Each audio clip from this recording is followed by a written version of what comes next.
Good evening. This is the Elliott wave update for the NASDAQ 100 for Wednesday, June 1st, 2022. Well, we expanded the range ever so slightly, but actually when I look at the chart, not really very much. We did put in a lower high and a lower low today, and that doesn't really sway the current views anywhere. We still can favor the upside and still favor the downside. We're not breaking any areas where one side takes over or one view becomes the preferred versus over what I'm using as the preferred now, which still would be more of a downside view to complete the longer string of intermediate waves. And there's a lot of weight, actually. I will share with you a lot of weight for me to put this on 3 here. And again, when you measure it and put it against everything that I've said, it just does not compute to me. So for all I know, folks, this still, we're counting 5 down, but it could be on minute level, and this is minor 1 of intermediate 3, minor 1 of intermediate 3. That is now one of the alternate views. The more I look at it on the daily chart, the more I look at it against here. Yes, nice and steep. Yes, it's longer, not by much, but it is longer. But at the same time, I'm like, no, this third wave should be kicking butt. And yes, folks, this is still where I expect the markets to end up. And it's not that I'm going to base it against what somebody else is saying about a bullish move, because we still could get it. But the difference is going to come, and what they believe is going to propel the bullish move, and what I believe it'll propel a bullish move might still be the same thing. But I believe what starts to happen is not noticing that there are changes happening within the economic picture. There are things changing in terms of what inflation is actually doing. There is still a lot of unknowns out there. So here's my thoughts on all of that. It's going to happen one way or the other. All these situations will resolve. All of them will come under control, or they'll lose control and we'll still find out. So I then take a different type of a position. Yes, I'm trying to look at a little bit larger picture because I want to know where the larger moves are going to come in. The ones where you can kind of get on and let the trend work. And we're now in between. We're not in that place where we get those trend moves on an intraday basis. For example, we had 7 weeks. I can go out to the the weekly chart. We had 7 weeks of down moves. Now, granted, that was a pretty, a bottoming tail, but it was replaced immediately the next week with the bearish engulfing, then followed by a bullish engulfing. And that's what's either going to be resolved or, it will be resolved or to the upside or back to the downside. Now, it makes no difference to me which side it decides to take, but we've had 7 down weeks. That's what I'm talking about. You come in and trend takes over.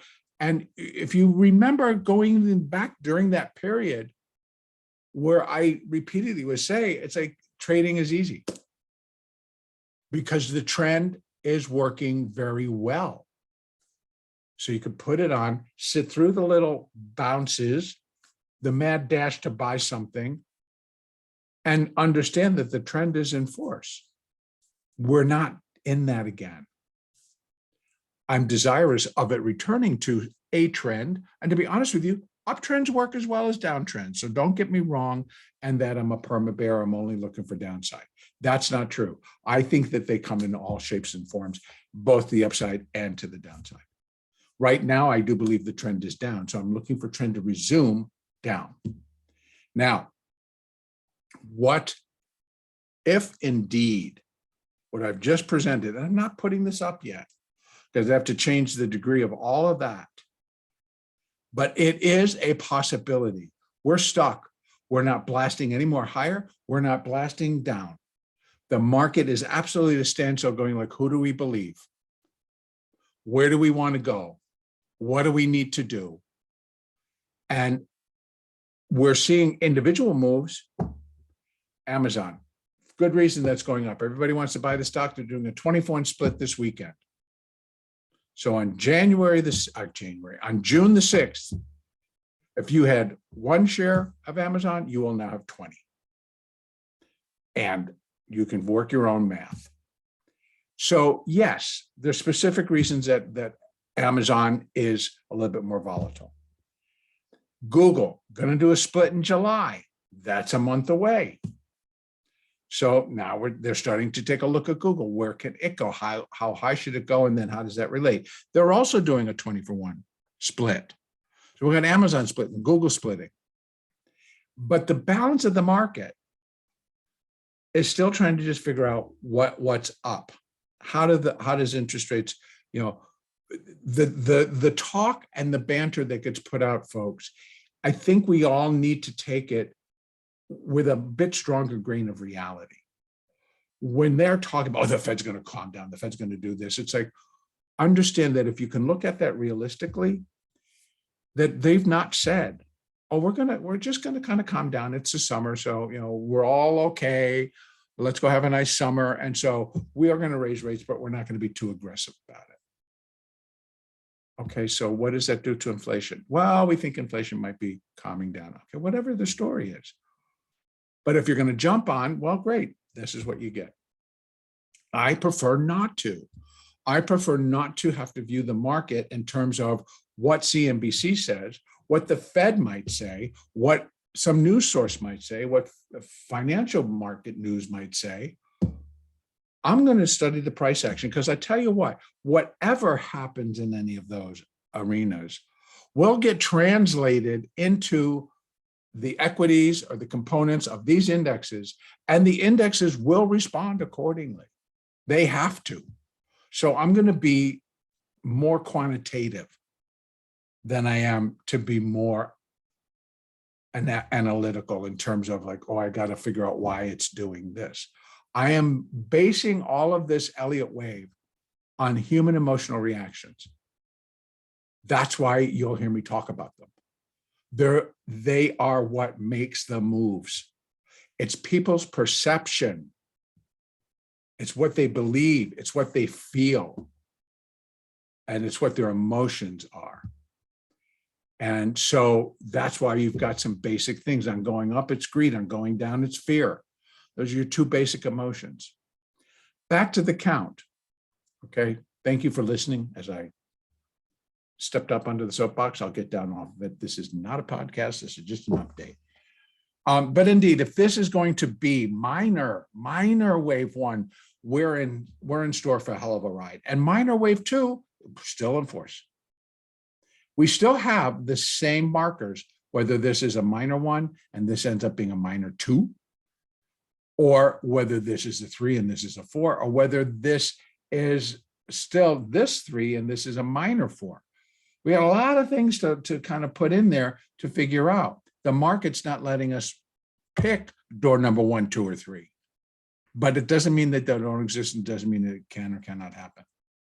So, quick review. If this is just minor 1, where can that minor 2 go? Well, we already know just from past experience and understanding Fibonacci and the relationships between the waves, that a wave 2, a second wave, produces that exact type of move, a sudden reversal. Now everybody's going to jump back in. The bottoms are in, et cetera, et cetera. But remember, this is only 5 down. So we got the, one, we're going to do another one up. So if it is just minor 1 of intermediate 3, minor 2 of intermediate 3 would be expected to come back to here. So we do actually still, under the negative of negative counts, folks, we still have potential to put in a rally that's going to take us substantially higher than where we are right now. But the market has not decided that's going to be the case. Again, it's a whole collective that makes these decisions. Buyers and sellers make these decisions. So It's out there. Otherwise, it's a three wave, but this still can't be counted out as being 1, 2, 3, 4, and then a 5, and it's up and done, right? That puts in, that's the 1, that's 2. And then we're in a 3, and then a 4, and then a 5. So that still exists. And then so does, if this is a minor 4, no, that one I'm calling out. So this, obviously, I would need to move. So I don't think that this is the end of intermediate 3. It can be, because in all shakes, the market would have to drop from here. It cannot go up.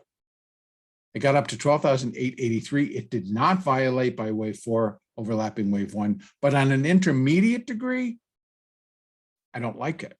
I put it there because that might be the choice the market's going to give me. But I'm not liking it. So I reread it, re-looked at it. I thought, okay, if this is still a clean 5, maybe I need to deal with the degree. Obviously, since I'm not thinking that this is the intermediate third, the completion point up.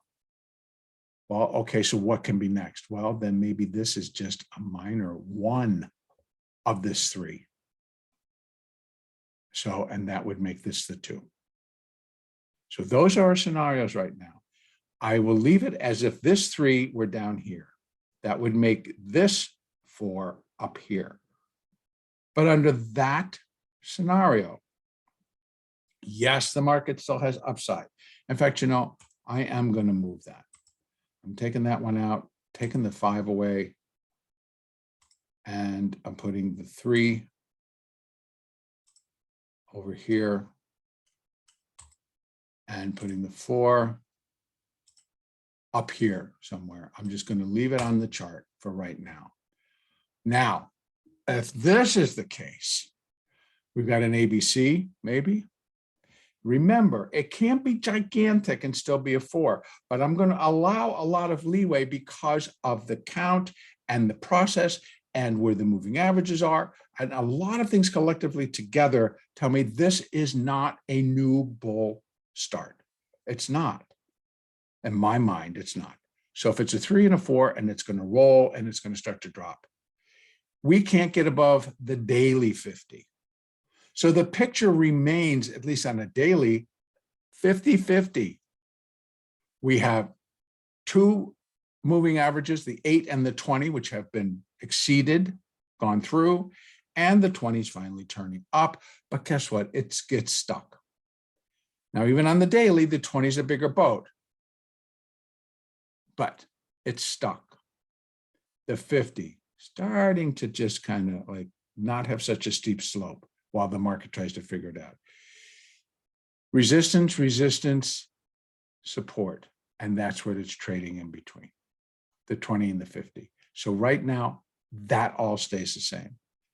The market is either got to break up to give us a finishing move to finish the corrective move, or it's going to break down and the 4 comes down to there and the 5 comes in on a new low below 11,491. Now, no, that doesn't mean that the minor 5 has to drop all the way down to 9,000. That would be where I would want to have or see intermediate wave 5. But I'll tell you what, even if we're going to count this as intermediate wave A of primary wave A, intermediate wave B of primary wave B, and this is the C wave, it still needs another leg down. And in that case, yeah, I'm looking for like 10,000 probably, or below 11,491. And that would be putting us, you know, closer to 10,000 something. So that's that count. The upside count still valid, still can be. I mean, I can shift this back if I have to, right? Put an ABC there. We're in a B wave. I don't suspect that's being the case. But it's there, and it's an alternate. But it would need to haul it out. If there's a little correction, it is done. Get it going. get above 12,900, get above the 50, the daily 50 at 13,082, get above 13,383, get above 13,830, get above 14,213, and the daily 200, which is at 14,157. It's a B wave, and it's going to be correcting from here to here. This would be primary A.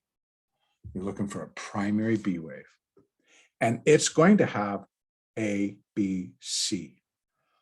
And it does carry potential to go to places never seen before. All of it is out there, but here we are sitting in here, getting a lot of people to kind of, do the worry. What's it going to be? What's it going to go? How's it going to do it? Because if it does this, I want to do that. But if it does that, I want to do this. It's like, that's still going to happen. Another reason why I choose to day trade, I choose the price action over worry about what happens tomorrow. So, but each of us to our own. I'll be honest with you. Day trading is not for everybody. In any case, here's what I think. We're still inside the whole thing. Let me drop this down to the hourly chart, and you're going to see we didn't do much. Nice move. Oh, very nice sell move this morning. Very nice. And very profitable. That's where you made your money, folks. That's where it was. You made it right there. And then you went out to lunch. But then, we had the obligatory bounce off. It was a strong sell, bounce it back up. But now they're bringing it back down. And even in the after hours, they're taking it lower. So what can we look for? It's a strange A and a B, if anything, here. And so we might be in a C wave down. And one thing we can do is we can run, I can do that here, to here, to here. That's just a quickie. 12,176 if we're just doing an ABC. But what is this then? If this is a 4 should not go that deep. But again, we have to wait and see. Is this an A and this is a B? A lot of things to go through. So we have to let the market tell us, and it hasn't decided yet. So it doesn't make for the easiest trading day. It makes for a lot of like, are we breaking? Are we doing? And it's like, no. So really, everybody, the market will tell us. So when I start to see the signs, I will trade to that direction. But when they suddenly stop and they change their mind, I'm like, okay. I then have to, as someone, I'm not bullish or bearish, but I will day trade, then I can switch. But if you're running positions, yes, you need to know what to do and not worry. If your conviction was strong and you position and you put your trade on at good prices, then I would be okay. If you have your rules and you got everything set up, be fine with it. So long story short, and I'm sorry I'm taking longer, but I'm filling in some blanks here. There aren't any real changes. All of the alternates still remain the same. The preferred changed ever so slightly, and that change is that I did decide to move the 3. The intermediate 3 I took off. The minor 3 I brought down to 11,491 low. So what we're in, because I do not believe this move is over yet, is in the minor 4, and that we'll still have a minor 5th wave down. And to tell you the truth, folks, all that minor 5th wave needs to do is break below 11,491, put in a new low, and be able to count 5 waves cleanly. Now, I'm not saying that's what it's going to do, but as a minimum, and then I'll work out, and then that part's easy too. So we've got the upside. I'm going to remove that one. I am going to remove this one. And now I'm going to do the same, but I'm going to say this is the 4. And what could 5 look like coming on? It's not perfect, but it's okay for right now. Well, 618 takes us to a new low. And so wave 5 can often be 0.618. And I actually got to redo it. Sorry. I goofed that one up. Remove it. It's actually from here. Long day, huh? And up to there. Okay.